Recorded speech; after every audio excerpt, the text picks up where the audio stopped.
So hello guys, welcome back to All Caste and All Country Hasnain marriage bureau.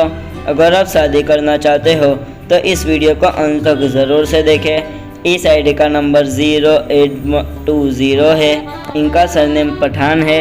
ये मुस्लिम समाज से है। इनका कलर फेयर है।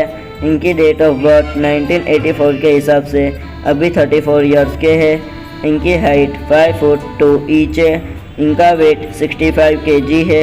इन्होंने क्वालिफिकेशन में BA किया हुआ है। इनके फादर का नाम मोहम्मद इदरीस खान है। इनके मदर का नाम ज़फ़रुन्निसा है। ये सूरत के रहने वाले हैं और ये अनमैरिड है। इस वीडियो को लाइक शेयर एंड सब्सक्राइब करना ना भूलें ताकि हमारी वीडियो आप तक पहुंचती रहे।